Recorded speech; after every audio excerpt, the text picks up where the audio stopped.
Oke. Sudah? Sudah? Oke. Siapa yang mau coba? Oke, silakan. Apa potensi masalahnya? Melihat suami usianya 53 tahun, pengusaha ekspedisi, istri 50 tahun. Suami, saya lihat dari usia segitu itu sudah termasuk usia tua. Usia tua biasanya kan larinya ke penyakit.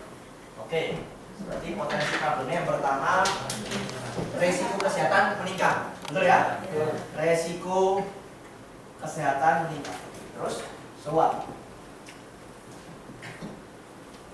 Jika kita sudah terkena penyakit, otomatis kita biaya rumah sakit itu kan sangat tinggi. Biaya rumah sakit tinggi. Oke, so Jalan keluarnya kan mungkin dengan menjual aset, ngambil uang tabungan. oke, ini ada ke aset. Oke. Perlindungan aset terus. Oke. Itu. Iya. Oke, itu oke. Yang lain? Punya ide lain?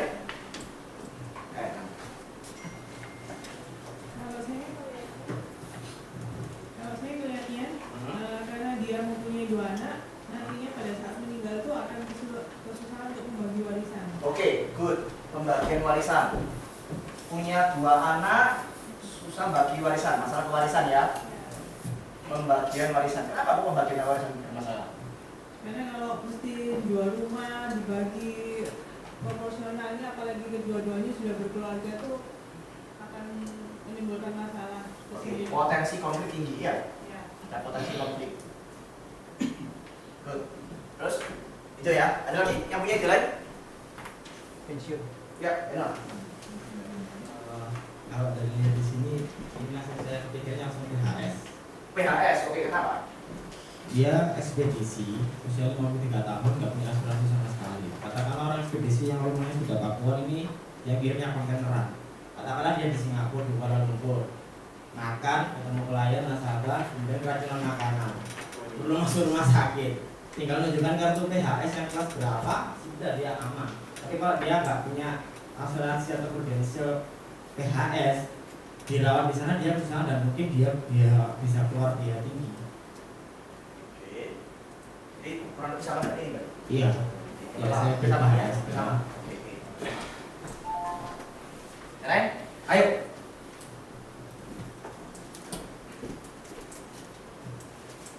Yang saya mau nambahkan, kan usianya 50 tahun, Yes. kan nggak mungkin bekerja terus. Jadi Oke. yang dibutuhkan di waktu hari tuanya, bagaimana dia tetap ada income, itu tidak tentang pensiun. Jadi menabung untuk pensiun. Menabung untuk pensiun. Ya. Oke, saya tulis dulu ya. Jadi yang jadi konsen menabung untuk pensiun. Karena ini bahasa satu ya. Menabung untuk pensiun.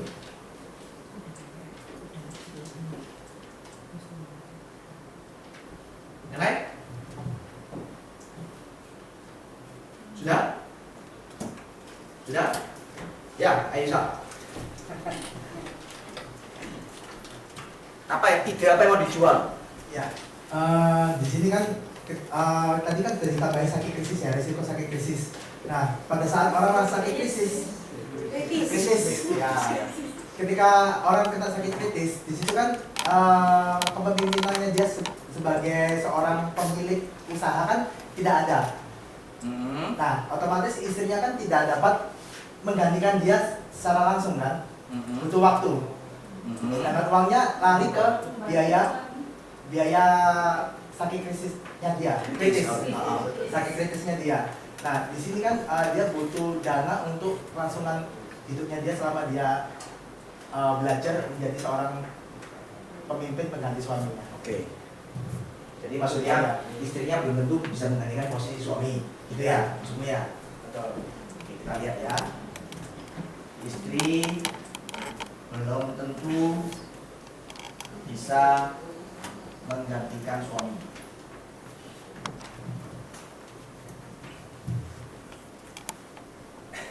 Oke, ya sampai sini dulu. Nah teman-teman, ini ya kita lihat satu ya, ada yang menarik di sini. Yang pertama adalah Resiko kesehatan meningkat ya, saya setuju. Kita setuju ya bahwa orang usia 50 tahun sama 30 tahun sudah beda, betul kan? Ya. Jangan kan 50 tahun. Kemarin aja saya waktu ketemu teman-teman saya SMP ngomongnya sudah gini, wah aku sekarang jaga makan. Padahal umurnya baru mendekati 40. Sudah bahasanya Pak, sekarang aku jaga makan. Apalagi usia 50 tahun. Betul ya? Berarti resiko kesehatan semakin meningkat. Nah, artinya dia rentan untuk mengalami sakit. Dan kalau dia sakit, kemungkinan itu sangat besar, maka bisa jadi biaya kesehatannya, biaya perawatannya juga tinggi. Nah, kita nggak pernah tahu, ya, kita nggak tahu. Nah, ini ujung-ujungnya aset. Nah, dari sini kita bisa ngomong, Pak, kalau mengalami sebuah resikonya ini nanti misalkan sakit kritis, berarti butuh biaya yang cukup tinggi, cukup besar. Nah, biasanya teman-teman, kalau orang ini sudah umur 50 tahun, apalagi dia pengusaha, pasti dia jawab gini, saya bisa membiayai. Masuk akal lagi ngomongnya? Masuk akal, ya. Saya punya kok uang segitu. Saya punya kok aset-aset yang lain. Nah, ini masalahnya begini. Yang pertama, ya kita bisa ngomong, Pak, saya yakin Bapak bisa membiayai. Ya jangan ngomong, oh masa Bapak bisa membiayai? Jangan. Ya. Pak, saya yakin Bapak bisa membiayai. Ya. Cuman tentunya kan untuk membiayai ini kan Bapak pasti mengorbankan deposito Bapak. Setuju? Ngumpulin deposito ini juga enggak cukup lama. Kalau misalkan saya nggak tahu kondisi bagaimana Bapak mengatur asetnya Bapak. Kalau misalkan kebetulan asetnya Bapak sebagian besar bentuknya dalam bentuk aset bentuk bangunan atau properti, berarti propertinya harus dijual. Kan bisa jadi kan ada orang yang nyimpen uangnya sebanyak tapi sukanya properti, betul ya? Nah kalau dia sakit kritis, biaya pengobatannya cukup besar, apalagi kalau orang kaya berobatnya kemana? Luar negeri, Singapura, ya. Nah itu bisa miliaran. Uang cashnya nggak sampai miliaran teman-teman. Gimana? Berarti ada properti yang harus dijual. Setuju ya? Dijual. Nah padahal kita ingat tujuan dia ngumpulin deposito, tujuan dia beli properti, alias dia ngumpulin aset, ini tujuannya untuk berobat atau bukan? Bukan kan? Tujuannya untuk apa sebetulnya? Kepada anak, untuk warisan kan? Nah, kalau sampai dia terjadi sakit resiko kritis dan sampai ada sebagian aset yang harus dikorbankan, berarti tujuan semula untuk warisan bisa tercapai nggak? Enggak tercapai seutuhnya, betul kan? Karena sudah sebagian terjual, apalagi kalau terjual sampai semuanya, betul ya? Nah, berarti tujuan warisan nggak tercapai. Warisan nggak jatuh ke tangan anak, malah tangan itu jatuh ke tangan dokter. Setuju ya? Nah ini masalah yang bisa kita jual. Kan sayang Pak. Harusnya ini bisa dikasihkan ke anak, malah nggak tercapai tujuan semula. Padahal Bapak beli aset-aset ini, ngumpulin aset ini tujuannya bukan untuk habis berobat. Nah saya punya ide ada rekening supaya rencana warisannya Bapak ini tetap berjalan lurus. Paham ya? Dengan apa? Rekeningnya belum aja. Setuju ya? Oke. Kemudian ini menarik teman-teman. Punya 2 anak, pembagian warisan. Masalah. Ini saya setuju. Teman-teman, salah satu fungsi asuransi itu adalah untuk distribusi warisan. Kalau kita ninggalin, orang tua ninggalin satu perusahaan ke anak dan dibagi 2, itu banyak masalah.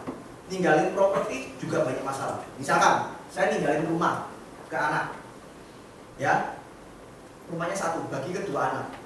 Belum tentu 2 anak ini sepakat propertinya harus dijual. Satunya pengen dijual, satunya nggak pengen dijual. Kalaupun sama-sama pengen dijual, belum tentu sepakat di masalah harganya. Setuju? Nah, ini masalah. Kemudian yang kedua, saya ninggalin usaha. Jadi kan saya contoh usahanya ekspedisi 1, betul kan? Dibagi 2. Ini juga bisa jadi masalah. Kenapa? Yang pertama, belum tentu kedua anak ini punya keahlian yang sama untuk mengelola perusahaan.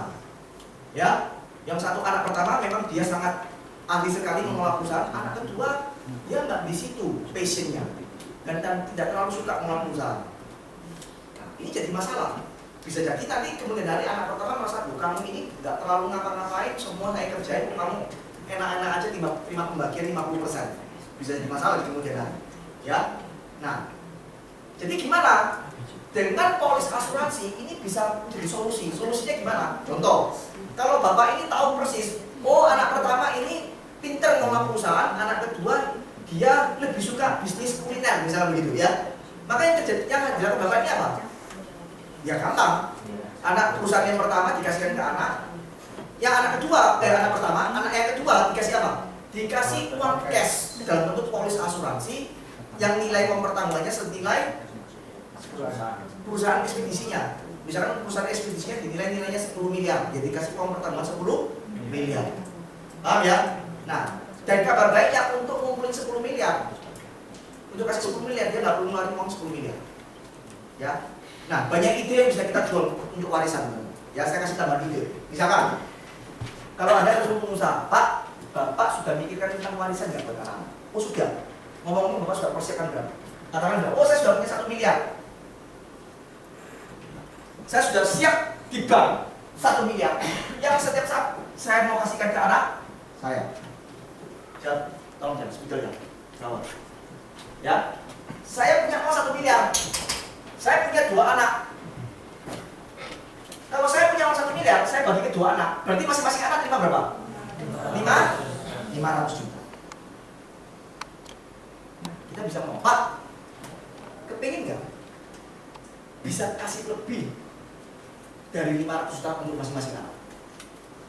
Caranya gimana? Gampang. 1 miliar. Ini kalau masukkan deposito dapat apa? Nah, Dapat bunga, betul? Ya, katakanlah bunganya 8%. Ya, 8% itu berarti katakanlah setahun berapa? 80 juta. 80 juta ini teman-teman, kalau dibelikan polis asuransi yang nilainya 1 miliar, tergantung usia. Ya, kalau seusia seperti saya, itu katakanlah preminya 1 juta. Seperti saya ini usianya 39.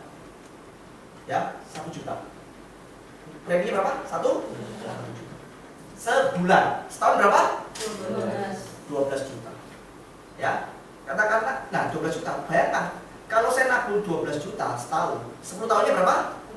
120 juta. Dengan saya taruh uang 120 juta 10 tahun, saya dapat uang pertama berapa?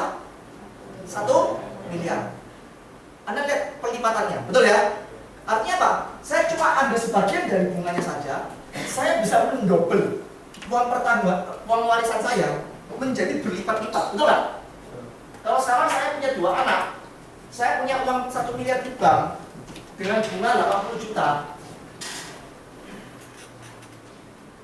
8% alias 80 juta. Saya belikan UP, ini mungkin bisa dapat, kalau saya mau katakanlah saya pakai 50%-nya aja, saya bisa dapat UP sampai 5 miliar, betul nggak? 5 miliar ini kalau saya bagi 2 lagi, berarti masing-masing anak saya dapat berapa? 2,5 M, teman-teman. Jadi kalau saya meninggal, saya nggak cuma kasih 1 M, saya kasih berapa? 3 M. Luar biasa nggak? Luar biasa. Ya, melipat gandakan nilai warisan saya. Tanpa saya harus menabung lagi sampai 3 miliar, betul nggak? Cukup mengeluarkan berapa? 1 juta per bulan. Coba Anda pikirkan, ada nggak instrumen investasinya seperti ini? Tidak ada. Anda mau belikan properti pun nggak bisa seperti ini. Setuju nggak? Nah, jadi insurance ini satu instrumen investasi yang sangat luar biasa. Bisa melipat gandakan aset warisan kita dengan sekejap dan uang jauh lebih kecil nilainya. Nah, ini bisa bagikan begini, Pak, Bapak mau bagi warisan ke anak-anak, ini bisa kita lipat gandakan. Nah, cara keuntungan perusahaan deposito ini dipakai sebagian aja dilipat gandakan. Tangkap teman-teman? Halo? Bisa? Luar biasa? Luar biasa teman-teman. Ya? Ada ide lain jual warisan gimana? Pak, Bapak ngumpulin setengah mati warisan, katakanlah mau kasih warisan 10 miliar dalam bentuk properti. Kalau kita kasih warisan 10 miliar dalam bentuk properti, berarti kita harus menyediakan uang berapa? Kalau kita belinya cash, harus menyediakan uang 10 miliar. Kalau kita belinya KPR, berapa? DP-nya berapa? 30%, berarti 3 miliar. Belum lagi, kita ada biaya-biaya, betul ya? Pajak, biaya notaris, biaya KPR, terus biaya pemeliharaan, maintenance, ya kan? Gedungnya harus direnovasi. Nah, untuk kasih 10 miliar, harus keluarin minimal berapa? 3 miliar. Nah, teman-teman, tapi kalau saya pakai insurance, untuk kasih 10 miliar seusia saya cukup nabung sebulan 10 juta. 10 juta. Oke? Berarti setahun berapa? 120 juta. 10 tahun berapa? 1,2 miliar. Saya dengan nabung 1,2 miliar di insurance dan dicicil 10 tahun, saya bisa kasih uang pertambahan berapa? 10 miliar.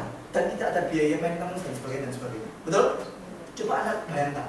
Kalau saya pakai cara yang pertama, kalau memang tujuannya untuk warisan, ngumpulin 3 miliar aja butuh waktu. Setuju ya? Jadi insurance ini satu alat yang sangat luar biasa untuk warisan. Setuju ya? Bagi teman-teman, ini tips Anda hari ini yang sudah berkeluarga dan memikirkan tentang putra putri Anda perlu mempertimbangkan ini. Ya, oke, itu tentang warisan. Ya, jadi kalau kita pembagian warisan biasanya itu banyak konfliknya. Tapi dengan insurance dari awal sudah jelas. Sekian persen untuk anak saya, sekian persen untuk anak pertama, anak kedua sudah ada pembagiannya di polisi. Ya, oke.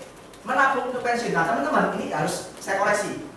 Kalau dia sudah umur 50 tahun, sudah tidak saatnya lagi bicara menabung untuk pensiun. Kenapa? Bisa jadi dia sudah punya tabungan pensiun. Tapi yang mau kita bahas tentang pensiun di sini bukan menabungnya, tapi memastikan pensiunnya berjalan lancar.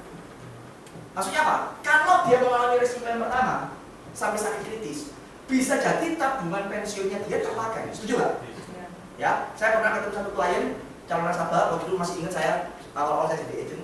Saya cuma ngomong begini aja, saya panggilnya Susuk gitu ya. Su, pernah nggak dengar cerita orang menabung dari muda sampai dia pensiun dengan rajin, dia tekun, dia berpuluh-puluh tahun nabung dan sudah membayarkan rencana pensiunnya begitu indah. Begitu pensiun setahun 2 tahun, tiba-tiba dokter menvonis dia kena penyakit dan akhirnya tabungan pensiunnya dikumpulkan bertahun-tahun habis untuk berobat. Kira-kira perasaannya seperti apa? Pasti jengkel, pasti merasa sia-sia menabung. Setuju? Terus gimana solusinya? Hari ini saya punya solusi.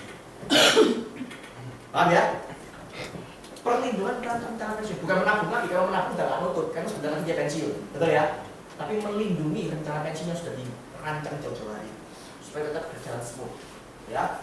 Kemudian istri belum tentu bisa menggantikan suami. Nah, ini bisa ya, bisa enggak. Kita lihat kasusnya. Makanya Anda perlu fact finding. Kalau Anda lihat dia khususnya wira swasta, kalau pegawai jelas, istri nggak bisa gantikan suami. Tapi kalau dia wira swasta, usaha sendiri, ini bisa ya, bisa enggak.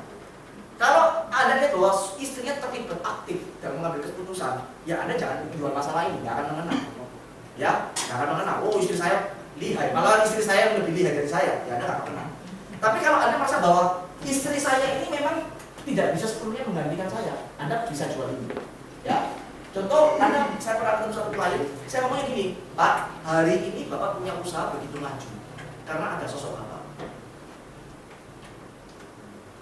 Yang jadi masalah ketika Bapak berhalangan, diizinkan Tuhan mengalami sebuah risiko. Apakah Bapak yakin keluarga Bapak, dalam hal ini istri, bisa menjalankan usaha seperti Bapak lagi? Kalau nggak bisa, Pak, berarti kan usaha ini mungkin akan mengalami satu fase penurunan dulu. Sampai istrinya Bapak belajar, entah sampai berapa lama, baru bisa naik lagi. Nah, ketika penurunan ini, Pak, berarti ada penyesuaian gaya hidup, betul kan? Nah, ini jadi masalah. Nah, gimana? Ya, kita kasih insurance. Ketika penurunan, ada sejumlah nilai tunai, uang tunai, yang bisa dipakai untuk bumper. Ya, sebagai landasan supaya jatuhnya itu nggak keras gitu. Ya, ini bisa dijual. Paham ya? Jadi banyak masalah bisa kita cari. Lalu sampai sini cukup jelas? Cukup jelas ya. Nah, teman-teman, intinya apa? Intinya adalah dari poin-poin ini Anda harus mengerti apa yang menjadi concern orang ini dalam usia tertentu. Dalam concern usia sekian, dia concernnya tentang merencanakan pensiun, dia merencanakan pendidikan, dia merencanakan warisan, dia merencanakan apa. Kemudian dalam untuk mewujudkan rencana ini, kira-kira potensi masalah apa yang bisa muncul? Kalau potensi resiko apa yang bisa muncul? Kalau muncul, masalahnya apakah dia bisa menangani? Apakah dia sudah punya solusi? Kalau dia nggak bisa menangani, dia nggak bisa mengatasi masalah ini, berarti dia butuh bantuan. Dalam bentuk polis. Oke, cukup jelas? Halo, cukup jelas? Nah, ini jual masalah. Bayangkan, Anda bayangkan ya, ketika Anda menyampaikan ide-ide ini dengan baik, mengedukasi nasabah dengan baik. Berarti peluang Anda untuk menceritakan tentang manfaat kritis, manfaat hospital, manfaat jiwa lebih mengenang. Yes, ya. Jadi sekarang jangan stylenya hard selling, ya. Pokoknya Pak Ali terus. Ya, kenapa Pak Ali itu bagus? Tapi sebelum Pak Ali, kenapa kok dia perlu Pak Ali? Kenapa kok dia perlu rekening pendidikan? Kenapa kok dia perlu rekening keluarga? Harus ada masalah yang kita identifikasikan kepada nasabah. Setuju ya? Oke.